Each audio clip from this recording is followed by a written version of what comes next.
And welcome back. Friends of the Children is a not-for-profit organization that's dedicated to breaking the cycle of generational poverty through salaried professional mentoring. They select children facing multiple systemic obstacles from Harlem and the South Bronx and commit to working with those children from kindergarten all the way through graduation. Their mission is to impact generational change by empowering youth who are facing the greatest obstacles through relationships with professional mentors. Their 12-year intervention program redefines the landscape of mentoring and what success means for the most vulnerable children in New York City. They also have redefined the youth mentoring field by creating the first and only long-term professional mentoring program in the country. Here to provide more information is the New York Executive Director at Friends of the Children, Gary Clemens. And Gary, good to have you here on the show, and welcome and Happy New Year. Yeah, Happy New Year to you. Thanks for having me. Appreciate it. Hey, a much needed topic to talk about when you talk about mentoring, right? Something that is very vital in the lives of young people. And it seems as though you guys got your hands on the pulse. So for those of you, those people who don't know about your organization, give us a little bit of an intro. Yeah, so the organization actually started in Portland, Oregon. The model started in Portland, Oregon 27 years ago. We've been here in New York for 20 years. And what we do, we look for the kids that have been most marginalized by systems, so by the criminal justice system, the foster care system, social services, and we give them a paid professional mentor for 12 and a half years, starting between the age of 4 and 6, all the way till they graduate from high school. The things that make us unique is that we're looking for the kids that have been marginalized the most in our community, and we pay our mentors. So this is actually a full-time job, so it's a 40-hour-a-week job. Each mentor has 8 to 10 kids they're responsible for, and they meet with each kid for 4 hours each week, year round, and they do that for 12 and a half years. We have outcomes that we're looking for. We don't want our kids to be impacted by the criminal justice system. So 95% of our kids stay away from the criminal justice system. 91% of our kids graduate from high school, and 94% wait till after their teens to become parents. But 100% of our kids either attend college, are gainfully employed, or enroll in the military after being in our 12 and a half year program. That's an awesome statistic. Talk to me a little bit about this for a moment, because when you talk about kids who actually go to school, kids who are graduating, kids who are, being productive in society, the mentorship component is major. Give us a little bit about how important is mentorship in the lives, because obviously in order to turn the corner, you got to have somebody walking alongside. So talk about the power of mentorship and what you've experienced through mentorship. Yeah, the power of mentorship is, like you said, is just really important. It's important to have credible messengers. So people that have kind of walked the journey before you, and you can kind of learn from their mistakes and not make the same mistakes. And so our mentors, we look for mentors that reflect the population that we serve. So we look for mentors that are from Harlem, South Bronx, or live in New York City, and then we pay them a fair wage so they can go out and really help the community. The mentors, all the mentors that we work with have at least 3 years experience working with this population, and they all make a 5-year commitment to us. So that's another big thing, is continuity. A lot of times when we're talking about marginalized communities, because of the way systems impact us, it leads to a lot of it leads to the stability gap, where people kind of come and go in our lives because the system maybe takes people away from our lives, or you lack opportunities or resources. So having that continuity is so important. Like I said, our average mentor stays for 5 years. So to have that person that you can rely on for 12 and a half years, no matter what, is so important. And the mentor not only just works with the kids, but they also work with the families as well, and then other systems that the child may be involved with, because we understand that kids they don't live in a vacuum. So it's so important that you kind of work with other people that are also in that child's life, is a big piece too. Yeah. When we talk about poverty, I know one of the aims and the missions is to really reduce and to get rid of generational poverty. Many times people talk about poverty just from an economic point of view, but there's so much more attached to poverty. How do you view poverty from your perspective? Yeah, no, I think it's so important. I think poverty is having limited exposure opportunities to resources, to opportunities and social supports. I think a lot of times when you think about impoverished communities, that's the kind of the common theme that I see, that that community for a lot of different reasons. I think we all know those reasons, but a lot of different reasons opportunities have been removed from that community. Resources have been removed from that community. So even resources when it comes to extracurricular activities or finding your passion is kind of hard when you live in certain communities. And then social supports. When you think about the criminal justice system on what they have done to social support, so they remove a father and a mother or an uncle, aunt from people's lives. And so a lot of times when I think about poverty, I think about those elements and how do we figure out how to bring those elements back to a child's life so they can have the opportunities to be successful economically. So that's when I think about poverty, I think about those things. Yeah. And when you talk about mentorship and you bridge those two together, mentorship, and then you have that social elements and the social elements associated with poverty, talk about how that one, plays in right with the other, because part of success is about socialization. And so I'll ask that question first, and I want to come back and talk to you about COVID-19 after that. But go ahead, Nancy, take the first one. Yeah, no, I think it's so important. A lot of times, because of maybe what's going on in the family's life, they're just dealing with life. And I know I've been, interested talking about your question about COVID, but they're just dealing with life and just dealing with poverty. So a lot of times, it's hard to take advantage of opportunities because if you're just trying to, survive or to take advantage of a resource, of have access to resources or know where to get the resources from. So the mentorship is so important to have that extra person in your life to help connect you to those opportunities, to help you connect you to those resources.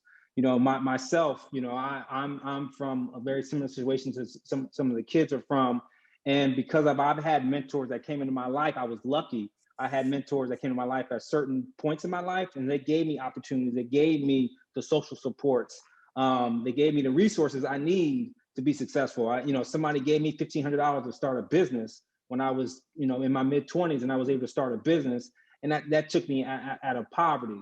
So I think it's just so important that when you have these certain crossroads in your life, is to have that person there to help to that you can bounce ideas off of that can walk alongside you and to make sure that you maybe choose the right path or they can empower you to choose the right path. So that's why I think mentorship is so important. And then again, I would just hit on it again, that credible messenger a lot of times is so important. So having someone that looks like you, that understands your culture, that understands your community, I think is another added element to it.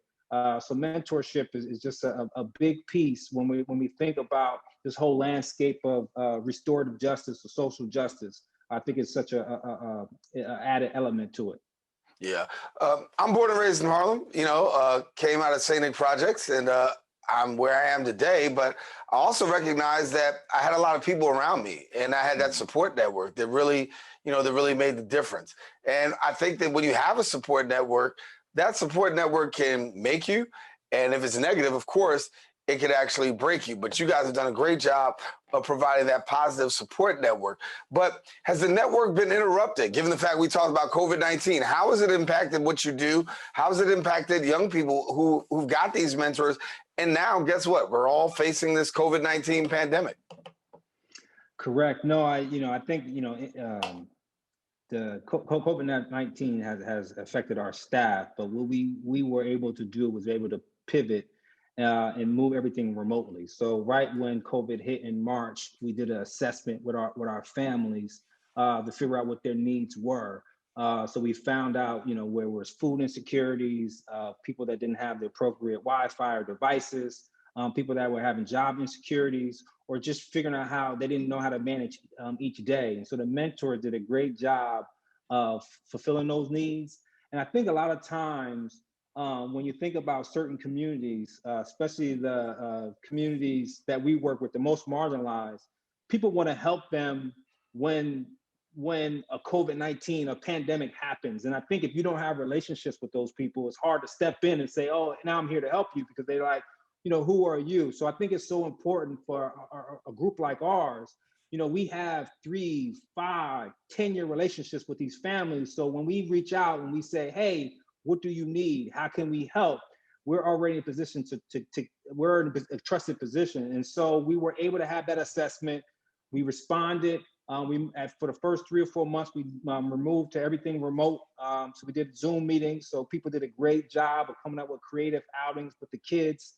We got in contact with the parents more. So we made sure the parents were connected to job resources, that food insecurities wasn't a problem. So we set up a food pantry. And then we made sure everybody had appropriate devices. So it's so important that people stay connected to one another. And so that was another added bonus that we did. But we just seen, everything. We just, everything that people read, it was just, magnified by COVID-19. But we were able to respond accordingly because of the relationships that we had pre-COVID. So when we talk about change, right, we're trying to change, and 2021 is that year. We're in a new year. It's hard to believe it already, but some of us are just really excited about it. But that change, talk to me about the change that you're trying to see happen this year, and then that change that we're also trying to see generationally, right? Because I know that the work that you're doing is really about promoting generational change. Yeah, and actually what we started doing about 2 years ago, we started a program, what we call our 2Gen program, because we found that we were working with the kids, and as you know, we were having great success, but we realized that generations were impacted by systems for a long time. So 2 years ago, we started working with specifically people that have aged out of the foster care system or have been impacted by the criminal justice system. So parents that have been impacted by the criminal justice or foster care system, and giving them, giving the child the mentor, but not only giving the child, but also giving the parent the mentor as well. Because we found that through the years of our model that we were also having positive impacts on the parents. Parents were able to navigate systems better. They were more involved in their child's school. And so we have what we call our 2Gen model, where we're working with the parent and the child and helping them to outcomes, because the whole thing is social capital is so important. I mean, if you think about all the stuff that's happening is to remove social support from people's life. And when people are isolated, that's when they're most vulnerable. So the more that we can put social supports in people's life, the better. And that's where our model really, what our model really tries to do is try to bring people together so they're not so isolated. So that's one way we're doing with the 2Gen. Another thing that we're doing now too, we really want to help our kids and our families have agency and help them be more civically engaged.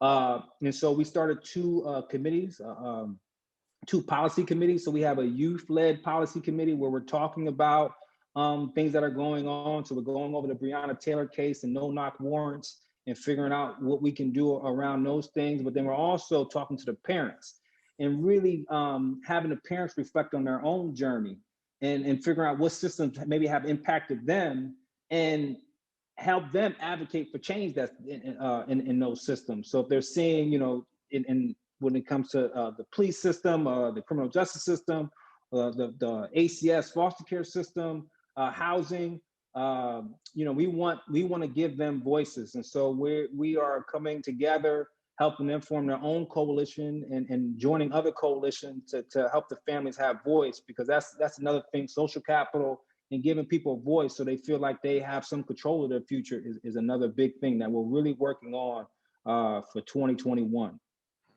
So how do people, become a mentor? Somebody's watching right now saying, listen, you know what? I may want to become a mentor. Talk to us about how they can be a part of that and how they can join and be a part of the organization. Yeah, so if you go on the friendsnewyork.org, you can reach out and info. You can info friendsnewyork.org and get in contact with us. This year, we're adding 50 new kids to the program. So we were looking for 4 amazing mentors. So if you have 3-year experience working with this population, you're willing to make a 5-year commitment to us, just reach out. And we're going to start our hiring process probably mid-January, and we go through 4 different interviews. But if you have a strong passion for the work and for the community, we'll train you. So we have 2 weeks of training where we'll train you on how to be culturally informed practices, how to work with data. We have a core asset curriculum where we teach kids how to growth mindset, positive relationship building. So we'll train you on those things, but we really need that commitment from you to really care about the kids and the community. Yeah. Give us I call it boots on the ground. You got boots on the ground when it comes to young people. What are we missing in terms of understanding and navigating this particular generation? Is there something that maybe we're not paying attention to that we might ought to be paying closer attention to? Yeah, I think it's so important that we understand for the last 40 years that there's a group of kids or a group of people that we maybe have demonized. So people that have been impacted by the criminal justice system, people that have been impacted by ACS, and we've kind of said, you know, I'm different than them over there, but actually we're all connected. And I think it's so important that we don't demonize any aspects or anybody on the spectrum of Blackness. And I think for a long time, well, not for long, but the last 40, 50 years, we started demonizing certain groups of people that are on that spectrum. And so if you look at George Floyd or some of the other people that passed away, these are people that maybe practice the hip hop culture or practice using phonics and have a different forms of education. And I think it's so important that as the Black community that we come together and that we see each other all as brothers. Because I think for me, I grew up in a hip hop culture, and then I identify with the hip hop culture. I use different words, but I'm also college educated and all that kind of stuff. But I think it's so important that don't make our kids to have a choice where they either got to choose their identity or success. I think it's so important that it should be intertwined, that you should be able to keep your identity and be successful too. And so I think it's when we're thinking about the younger age, they identify with other things. And for us to say that's okay. Hey, if you identify with that, if you want to talk, dress, act like that, that's okay. As long as you're doing positive things for your community and for the world, we support that. So I think those things are just so important. And then just taking time to give back to community, I think is another important. I think these kids, want somebody that they know is going to be there for them through thick and thin. Somebody's going to be there with them no matter what. So I think the more, us adults that we can show that we're with kids and we support the next generation no matter what, or we support our people no matter what, the better. Because it's just so much, we have so much richness in our community, and there's so much, there's genius everywhere. And I think the more we believe that, the better. Regardless of where somebody grew up or where somebody was born, I think is so important. Yeah. Okay, we got to leave it there. Thank you so much for being with us here on the Social Justice Forums. We really enjoy having you. And definitely, if people want to continue in the mentorship or be a part or get connected to the organization, we're going to give them that information also throughout the show. Thanks so much. Thank you. Have a good one. All righty. We're taking a quick break here on the Social Justice Forums. We'll be right back. Stay with us. We'll come right back in a few.